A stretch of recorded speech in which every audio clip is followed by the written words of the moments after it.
Hey everybody!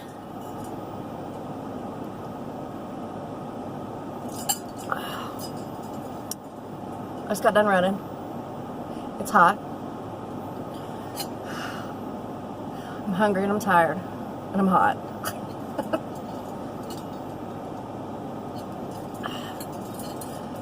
First of all, how's everybody? Hold on, I'm trying to cool down and get my life together. How's everybody doing? How's everybody Sunday? I was a bad girl. I didn't go to church. I haven't been to church in like the last month. That's okay. That's okay. I've been listening to my sermons. I've been talking to the Lord. I'll get back to my little church that I love dearly. But I didn't go today. I went running. I went running instead. And it was amazing. I did 4.5 miles.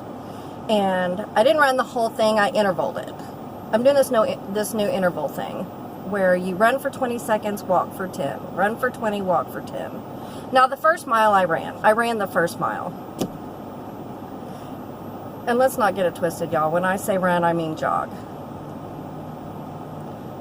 I'm a runner, but I'm a very slow runner. A very slow runner. And I mean, my fastest mile is 12-minute mile. And I'm dying. So, my average is 13-minute miles. My legs are short. I have a very small stride. It takes me forever to get wherever I'm going. And I'm 5'3". I'm just short. And I have short legs. And a fat gut. And, well, I run like a turtle. All that being said, I run anyway. And I ran my first mile. And then I kind of intervaled the rest. It's 86 degrees.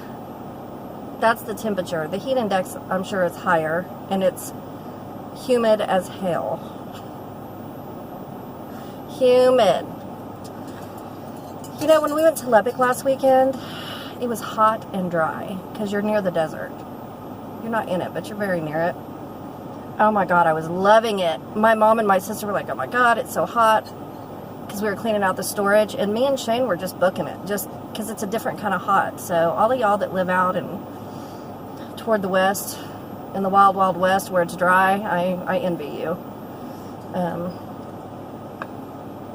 I could breathe and I loved it and all that. So anyway,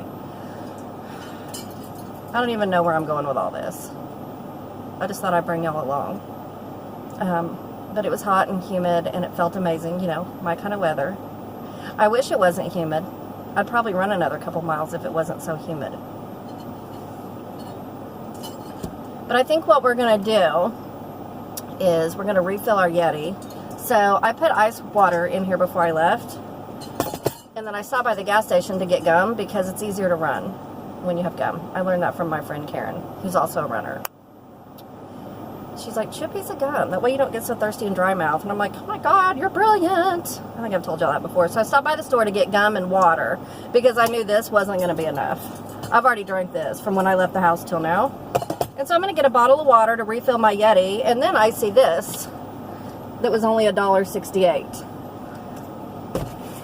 When you can get a Dasani for the $2.34 or whatever it is. And I was like, smarter choice, just get the gallon. So we're going to refill our cold Yeti here.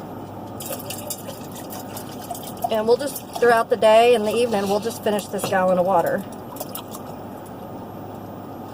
We'll finish this sometime between now and bedtime. And I've already had a couple of these today, so I'll be well over a gallon. But that's not even a thing for me. I'm a huge water drinker. Because I love it. I don't want any fluff or flavor or... I don't want any water or flavoring. I just want plain water.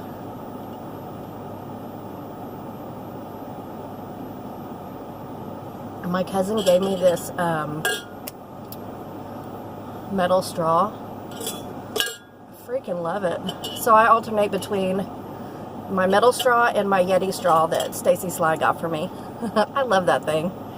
So when I have this kind of lid with the mouth where you drink out of, I use this straw. If I use the lid with the straw that came with the straw that Stacy got me, I'll use it. So I swap them out. Y'all don't care about any of that. And I thought about going live, but I was like, no, just do mukbang instead. So what we're gonna do is we're gonna go get something healthy to eat. So I'm gonna go over here to the Reese's. We are on the Riverside, where I used to run. Turkey Mountain's right over there, and I was gonna go to Turkey Mountain, but I grabbed the wrong tennis shoes, and I didn't feel like the up and the down, and I just wanted flat, so I came and ran the river instead. And I can't do Turkey Mountain in these shoes. So I'm over here by where I used to work and where I used to go to Reese's all the time. Remember that Reese's and Whole Foods? I'm never over here anymore. Like, I am not on this side of town anymore.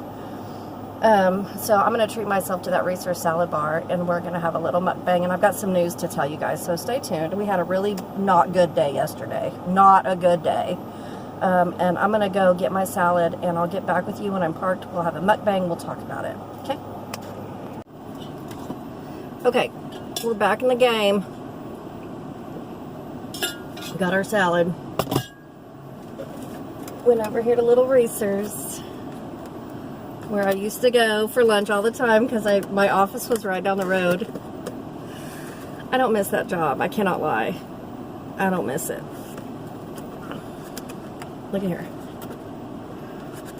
Oh, salad. There's romaine lettuce, spinach leaves, I think it was kale. We got a deviled egg, not a deviled egg, a boiled egg in there. We got peppers, cucumbers, tomatoes, cauliflower, cranberries, celery, pickled okra under there, all different color peppers, cheese, the mozzarella cheese and cheddar cheese, and all that yummy goodness. We got our fork, we got our knife. Let's chop this up a little bit. So, bad news yesterday. Everything's okay now, but we had a huge scare yesterday with Dalton again. Dalton is my bonus son. He's 16, about to turn 17 in a few weeks. I don't even think I shared any of this with you guys. 3 months ago, Dalton was getting ready for school. It was right before school got out. Yeah, about 3 months ago. It was in March. So a few months before school got out. Whatever. Anyway. He fell out in his bedroom and had a seizure. It was scary. He was unconscious. We couldn't get him to come to. Called 911, called the ambulance, got him to the hospital. He spent the night at the hospital. They ran all kinds of tests. They did blood work. They did CAT scans and MRIs and CT scans and EEGs, and they did everything. And they kept him overnight and all this stuff, and they couldn't find anything wrong with this child. They're like, well, seizures are fairly common in kids. You know, hormones, blah, blah, blah. He's okay. He's clear.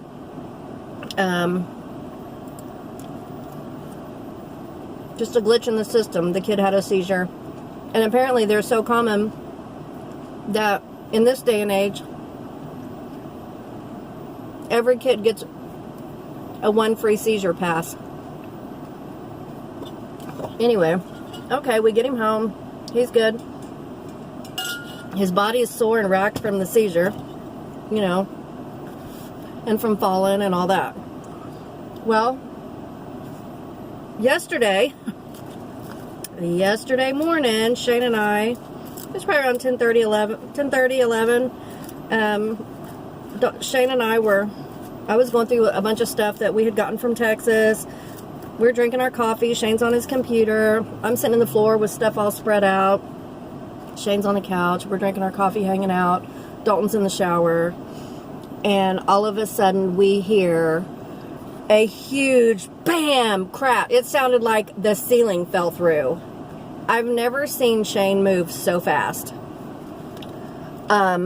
Shane hauled ass upstairs. I think he took he was up there that fast, and I was right behind him. And he opens the bathroom door, tries to open it. He's able to squeeze through the bathroom door, and Dalton is having another seizure. A grand mal, full-on seizure.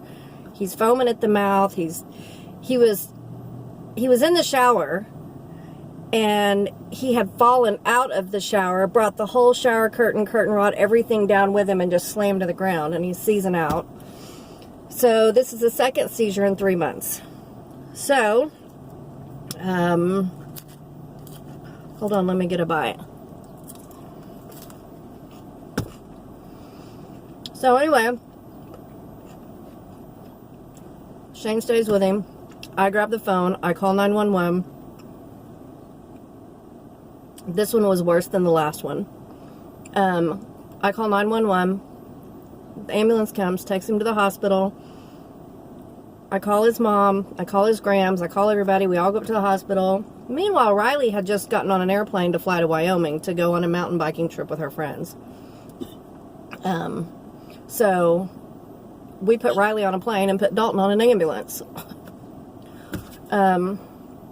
Anyway, so we get him to the hospital, and they're gonna call it a seizure, but they ran all of his blood work again, and his blood work came back great. And so, because this is the second time it's happened, and because they didn't have the doctors they needed on staff on a Saturday, they said they pumped him full of fluids, He was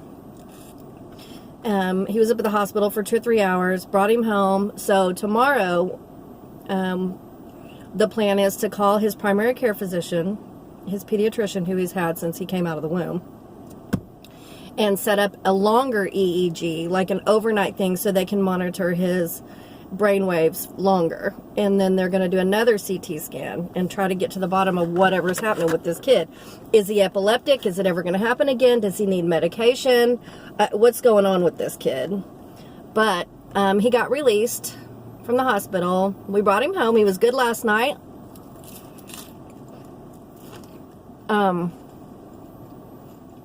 Well, when we got home from the hospital, we were all exhausted. So we all took a nap. Dalton went in his room and took a nap. He slept off that seizure, because that'll rack you. And he hit his head, his shoulders all scraped up. He fell hard out of the shower onto the hard floor. Thank God that he didn't break his neck or his spine or anything. But it's a pattern now. This is the second time it's happened. It takes him 30, 45 minutes to come back to himself. He goes completely, he just falls out, seizes out, goes completely unconscious. And it takes him about 30 minutes before he starts. And even then, he's not even completely 100% for like an hour. It's intense. So, we all took a nap yesterday. Woke up. Dalton was great. Fed the kid. Dalton hung out with me last night. Me and him hung out on the porch. I think it was 10:30 last night. Dalton and I hung out at the porch, and we talked about all kinds of stuff, and then we both went to bed, and he got up and went to work today. Here's the kicker. He's really bummed out because he just got his driver's license last Thursday. He had his driver's license for 2 days, and the doctor revoked his license. Didn't revoke it, but said that he cannot drive. Cannot drive till we find out what's going on. That just broke his heart. Broke his heart. So he's really bummed out about that. Can you imagine getting your driver's license and 2 days later you can't drive anymore? Until they find out what's going on. That could take a week. That could take a year. So, they're like, you can go back to work, but you can't drive. So he's sad. I tried to cheer him up about that last night, but, it just broke his heart. So, but I told him, I said, Dalton, you don't want to take the chance of driving. And if you seize out in the car, You could kill yourself, or you could hurt or kill somebody else. And even though it wouldn't be your fault, because you're having, you know, a seizure. I mean, it could be your fault because you're driving when you know you're not supposed to. But anyway, somebody else could get hurt or killed, and you damn sure don't want to live with that. That is not something you want to live with. So, you're not driving until they give you the go. So, we don't know. We don't know. We got to do more tests to find out. But he got released to go to work, so he went back to work today. He got his little job at Sonic. And he's okay right now. So we don't know. We don't have any idea. Riley seized out one time at school. Riley had a seizure at school. Put her on medication for 2 years. Took her off of it. She's never had one since.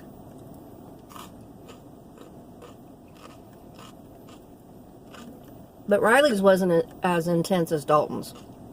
Dalton's are intense. So I asked the doctor while we were there. I said, if and when this happens again, I said, do we need to keep calling 911? She's like, no. No. She said, I said, because this is like $3,000 and $4,000 a pop every time you have to call the ambulance. And she said, yeah, you don't have to call them unless, you know, he's bleeding or not breathing, of course. But this has happened, and Shane and I were there both times. And so now we know what to do if it happens again.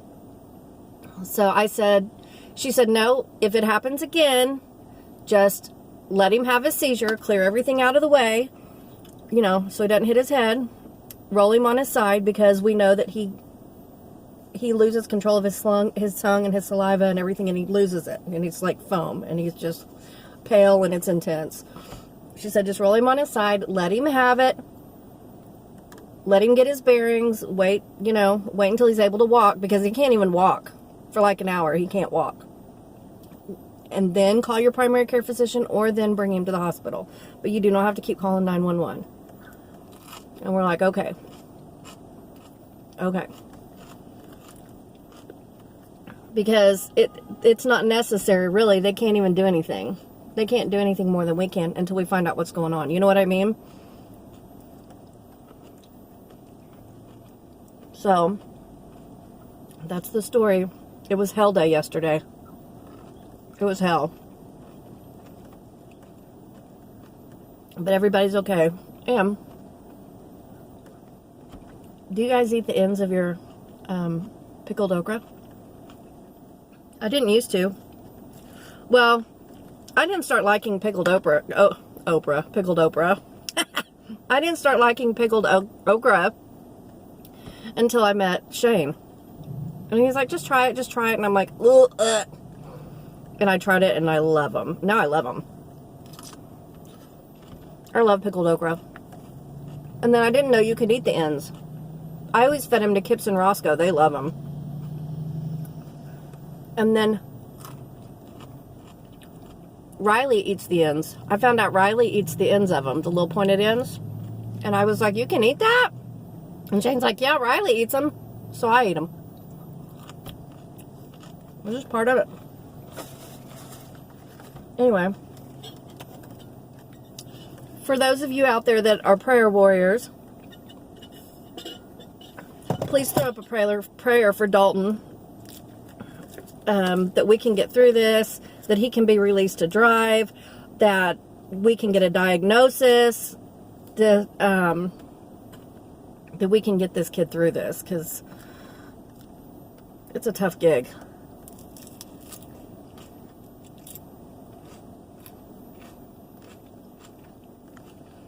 I miss this. I miss this. I miss it. So,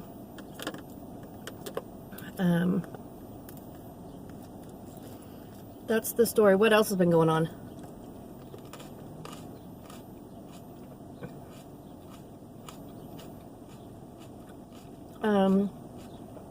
On a still sad, depressing note, we've lost like 3 patients in the last week.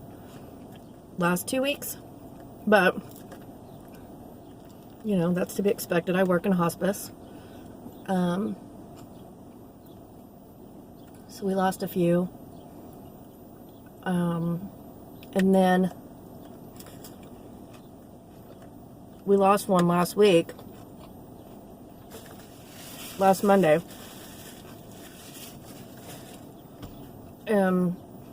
Part of our job is post-mortem care. When you go and you bathe, when they pass away, you bathe the body, get the bed set, get the body set, clean up the body, put new clothes on them, get the body ready for the funeral home to come get it. Post-mortem care. Just like if they were alive. Well, Monday, my partner had the day off for her birthday. We get a free holiday for our birthday. A paid holiday for our birthday, and you have 30 days to use it. So she took it. So I was out running and doing the last bit of stuff by myself, and I got an email that you have to constantly check your emails throughout the day to, you know, monitor what your patients are doing and who needs what. So my phone dinged, found out one of our patients passed, and they wanted post-mortem care. So some want it, some don't. This one wanted it, and